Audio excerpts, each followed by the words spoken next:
তো নমস্কার বন্ধুরা, তোমাদের সবাইকে নতুন একটা ভিডিওতে স্বাগত।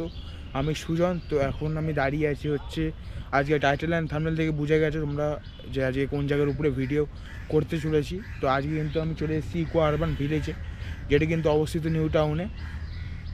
আমরা নিউ টাউন বলতে ইকো পার্কই বুঝে থাকি, কিন্তু নিউ টাউনে কিন্তু আরও অনেক ঘোরার জায়গা আছে। তার মধ্যে অন্যতম হলো ইকো আরবান ভিলেজ।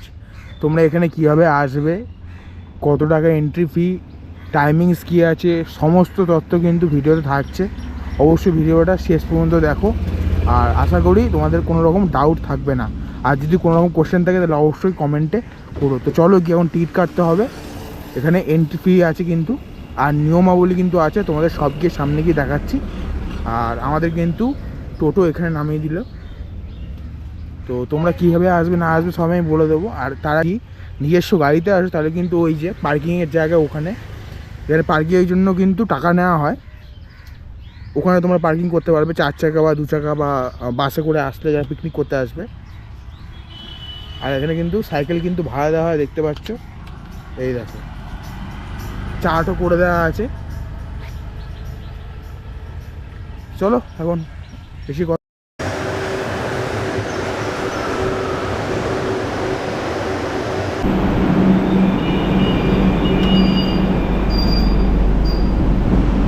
এইটা আমরা এখন অরেঞ্জ লাইনের, কলকাতা মেট্রোর অরেঞ্জ লাইনের ভিআইপি বাজার স্টেশন থেকে উঠলাম, যাও বেলেঘাটা।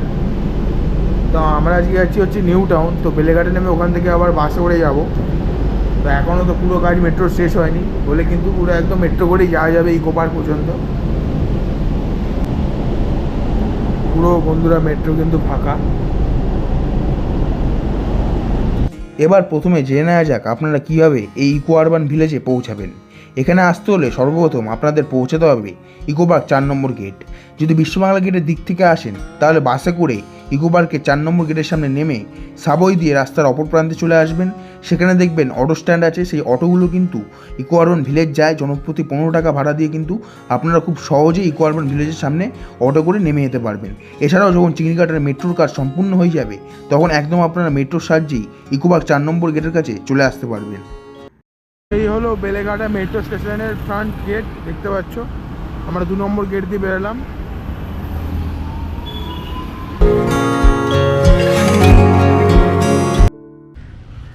তো আমরা কিন্তু একদম এন্ট্রান্স গেটের সামনে চলে এসেছি ইকো আরবান ভিলেজের।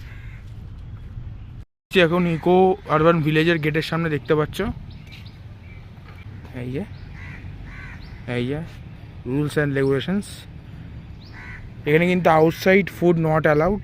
তো যারা পিকনিক করতে আসবে তারা কিন্তু দেখে নেবে জিনিসটা। তো এই হচ্ছে ইকো আরবান ভিলেজের এন্ট্রান্স, দেখতে পাচ্ছ। ভিতরটা কিন্তু খুব সুন্দর, চারিদিকে পাম গাছ দিয়ে সারিবদ্ধ, খুব সুন্দর লাগছে জায়গাটা। চারিদিকে মাঠের মতো করা আছে। আর এখানে কিন্তু একটা মিউজিয়ামও আছে। সেই মিউজিয়ামটা ভিতরে আমি তোমাদেরকে সমস্তটা ঘুরে দেখাবো। আর এখানে কিন্তু ক্যামেরার জন্য আলাদা চার্জ আছে। তো তোমরা যারা ক্যামেরা নিয়ে আসবে তারা কিন্তু বলে রাখি, তাদের কিন্তু ক্যামেরা ভিতরে কিন্তু ঢুকতে হবে না, তার জন্য কিন্তু তোমাদেরকে পেমেন্ট করতে হবে। তো আমার ক্যামেরা নিয়েও কিন্তু ভিতরে ঢুকতে দিল না, তো ফোন দিয়েই তোমাদেরকে দেখাচ্ছি। এই হচ্ছে জায়গাটা, দেখতে পাচ্ছ। চারিদিকে কত সুন্দর গাছে কিন্তু প্ল্যান্টেশন করা এই গরমের মধ্যে। বিকেলবেলা কিন্তু আর সকাল সকাল কিন্তু জায়গাটা কিন্তু বেশি ভালো লাগবে। এখনও কিন্তু খুব সুন্দর লাগছে। এটা কিন্তু একটা আদিবাসী মিউজিয়াম বা ট্রাইবাল মিউজিয়াম বলতে পারো। এই যে দেখতে কিন্তু খুব সুন্দর লাগছে, দেখতে পাচ্ছ। মানে যারা ফটো তুলতে ভালোবাসো তাদের কিন্তু জায়গাটা কিন্তু খুব ভালো লাগবে।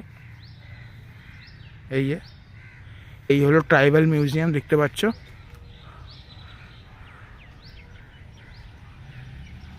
এবার জেনে নেওয়া যাক এই ভিডিওর অন্যতম একটি গুরুত্বপূর্ণ ইনফরমেশন।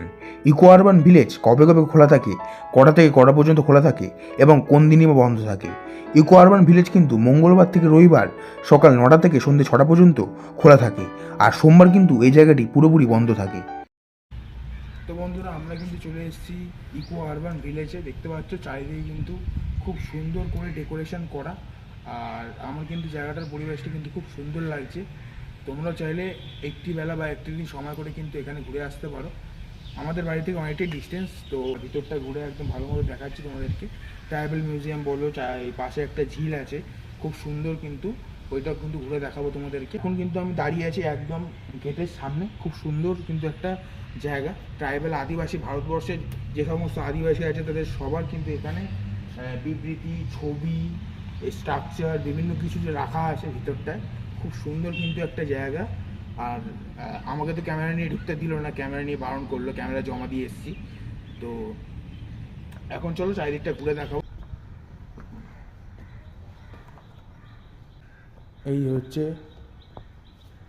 আদিবাসী মিউজিয়াম, খুব সুন্দর কিন্তু এখানে কিন্তু দেখতে লাগছে। এই জিনিসগুলো দেখো, স্ট্রাকচারগুলো জাস্ট এই দেখো আদিবাসীরা কী কী ব্যবহার করে।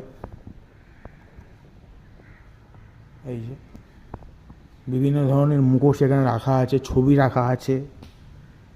আর ওই দিকে দেখতে পাচ্ছ ঝিল, কত সুন্দর কিন্তু একটা ভিউ দেখা যাচ্ছে এখান থেকে। এ দেখো মুখোশগুলো দেখো, বিভিন্ন ধরনের কিন্তু মুখোশ আছে এখানে, বেশ কিন্তু সুন্দর লাগছে।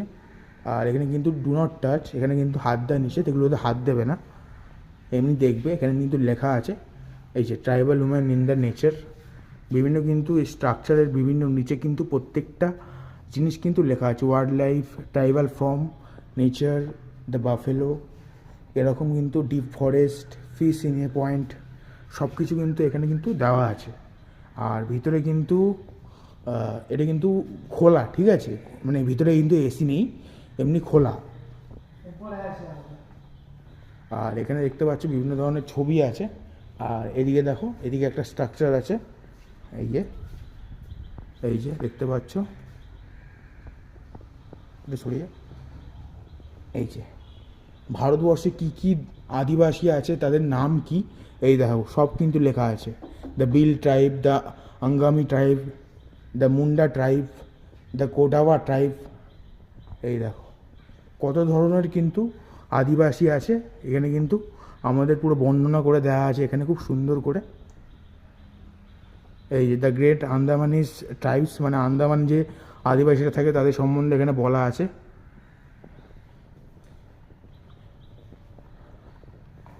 দেখতে পাচ্ছ কত সুন্দর লাগছে দেখতে। এগুলো হচ্ছে কুলো আর্ট, কুলোগুলো দেখো জাস্ট,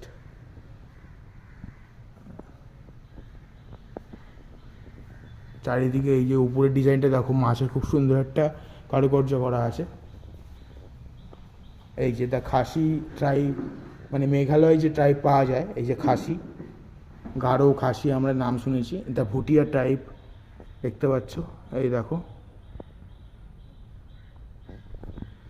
এই যে বিভিন্ন ধরনের ট্রাইব কিন্তু এখানে আছে। তো দেখতে পাচ্ছ এখানে কিন্তু মাদল রাখা আছে আর মৃদঙ্গ রাখা আছে এখানে।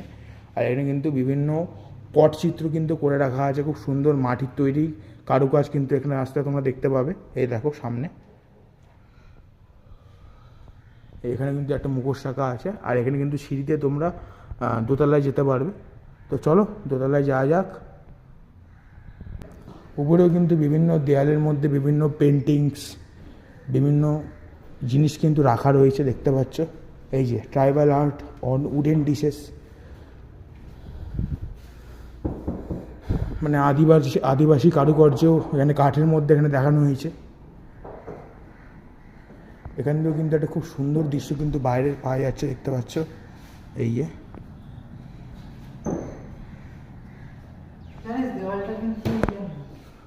আর উপরে দেখতে পাচ্ছ, উপরে কিন্তু খুব সুন্দর কারুকাজ করা।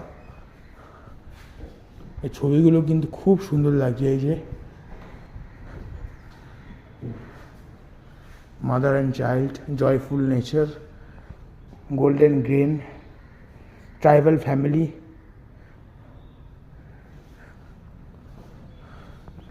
এই যে চারিদিকে এই ফটোগুলো আছে, লেখা আছে সোলস অফ দ্য সয়েল।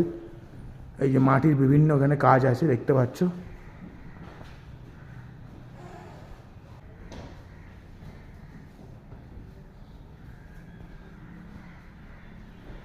তো দেখতে পাচ্ছ এখানেও কিন্তু একটা দেখার জায়গা আছে। এই হচ্ছে ট্রাইবাল মিউজিয়াম। আর এখান দিয়ে কিন্তু আমরা এখন ভিতরে ঢুকছি। এই যে বসার জায়গা আছে দেখতে পাচ্ছ এখানে, চারিদিকটা খুব সুন্দর করে কিন্তু সাজানো। আর ওপাশ দিয়ে বেরোলেই কিন্তু তোমরা ঝিলটা দেখতে পারবে, খুব সুন্দর কিন্তু হাওয়া দিচ্ছে জায়গাটায়। চলো তোমাদের বার হয়ে দেখাচ্ছি। এই আরেকবার দেখিয়ে দিই তোমাদের এই জায়গাটা। এই যে খুব সুন্দর কিন্তু হাওয়া দিচ্ছে এখানে। আর এই হচ্ছে ট্রাইবাল মিউজিয়াম, আর এই হচ্ছে এদিকে ঝিল।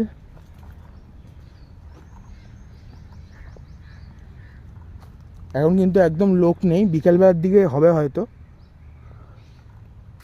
এই যে তোমাদের ঝিলটা চলো সামনের দিকে দেখাই।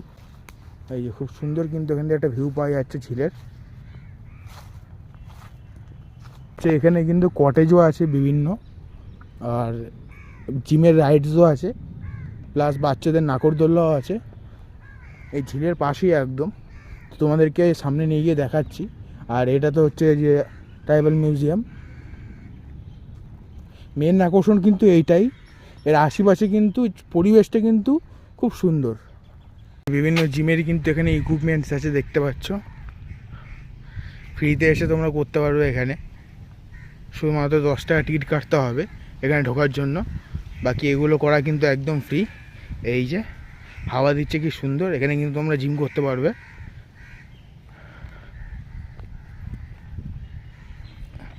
দেখতে পাচ্ছ অনেক রকম কিন্তু ইকুইপমেন্টস আছে।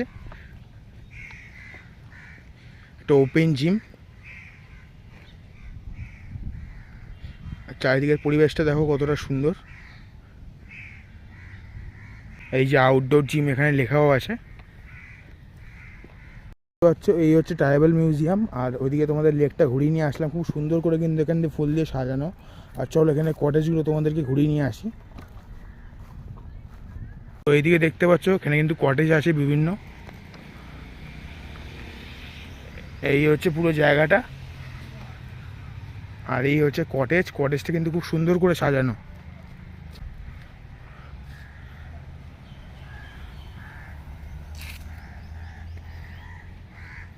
এখানে কিন্তু তোমরা চাইলে এসে থাকতেও পারবে এই কটেজে। আর এই হচ্ছে চারিদিকের অ্যাম্বিয়েন্স। ঢুকেই তোমরা পাম গাছের সারিবদ্ধ দুদিকে দেখতে পাবে, দুদিকে পাম গাছ। তারপর দেখতে পাবে ট্রাইবাল মিউজিয়াম, তারপর দেখতে পাবে ওই যে ভিতরে বসার জায়গাটা আছে ওইটা। তারপরে তোমাদেরকে নিয়ে গেলাম ঝিলটা দেখাতে, তারপর গেলাম হচ্ছে জিমের ইকুইপমেন্টসগুলো যেখানে আছে সেখানে, তারপর আসলাম এই কটেজগুলো দেখাতে। তো বন্ধুরা, তোমাদেরকে দেখালাম পুরো ইকো আরবান ভিলেজটা ঘুরে। তো তোমাদের কেমন লাগলো? যদি ভালো লেগে থাকে তাহলে অবশ্যই like, comment, share and subscribe করে দাও। আর অবশ্যই জানিও ভিডিওটা কেমন লাগলো তোমাদের। তো আজকে কিন্তু তোমরা একদিনে এই জায়গাটা খুব সুন্দরভাবে এসে ঘুরে যেতে পারো। এখন কিন্তু খুব গরমের মধ্যে গাছপালায় ঘেরা এই জায়গাটা খুব একটা খারাপ লাগবে না। এটা বলতে গেলে একটা মানে বন্ধুদেরকে নিয়েও আসতে পারো, কাপলরাও আসতে পারো, এছাড়া ফ্যামিলিকে নিয়েও পিকনিকে আসতে পারো, বেশ ভালো লাগবে। বিশেষ করে শীতকালে এইসব জায়গায় বেশি ভিড় হয়, বাট গরমকালেও কিছু কিছু মানুষ এসছে, কিন্তু দুপুরবেলার দিকটা ফাঁকাই থাকে। তো আমরা দুপুরবেলায় এসে তোমাদেরকে পুরো যে জায়গাটা দেখালাম, কী কী আছে এখানে দেখার মতো। তো 10 টাকায় তোমরা এই জায়গাটা খুব সুন্দরভাবে ঘুরে নিতে পারবে। তো আজকের মতো আমি এখানেই রাখছি, আবার দেখা হচ্ছে নেক্সট কোনো নতুন গন্তব্যের, নতুন জায়গায়, নতুন ব্লগে। তো আজকের মতো টাটা, তোমরা সুস্থ থাকো, ভালো থাকো, দেখতে থাকো সূর্য সুজন ব্লগস।